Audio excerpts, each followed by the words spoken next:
ভাষা শহীদ আব্দুস সালাম গ্রন্থাগার ও স্মৃতি জাদুঘর। এই ভাষা শহীদ আব্দুস সালাম গ্রন্থাগার ও স্মৃতি জাদুঘর ফেনী জেলার লক্ষণপুর, বর্তমানে সালামনগরে অবস্থিত। এই জাদুঘরটি ২৬ মে ২০০৮ সালে প্রতিষ্ঠিত করা হয় সালামনগরে।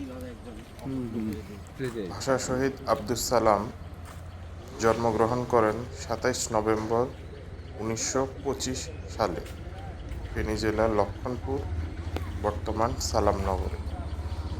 এই এলাকাটির নাম বর্তমানে সালামনগর।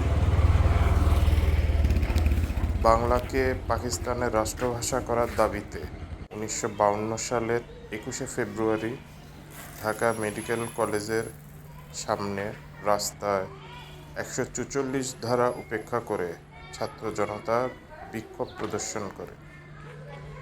এই বিক্ষোভে সালাম যোগ দেয়।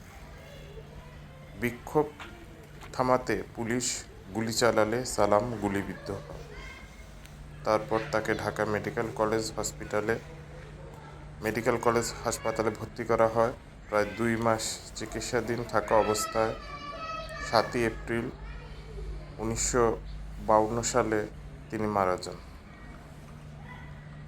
এটা হচ্ছে সালাম স্মৃতি জাদুঘর ও গ্রন্থাগার। আর এটি হচ্ছে সালাম সরকারি প্রাথমিক বিদ্যালয়, ভাষা শহীদ আব্দুস সালাম সরকারি প্রাথমিক বিদ্যালয়।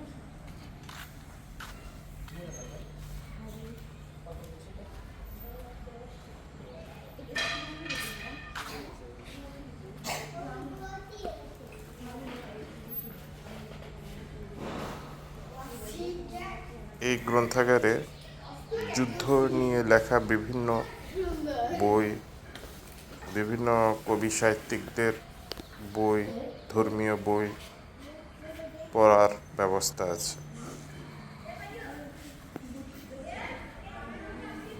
ভাষা শহীদ আব্দুস সালাম।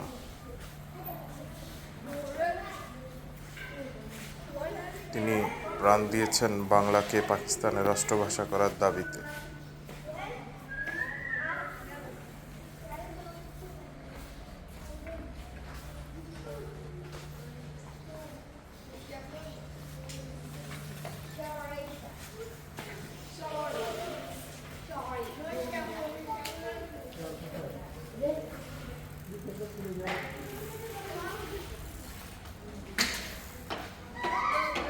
জাদুঘরটির পাশেই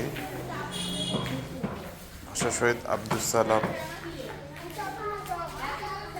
প্রাথমিক বিদ্যালয় এবং এই জাদুঘরের পাশে একটি শহীদ মিনার আছে।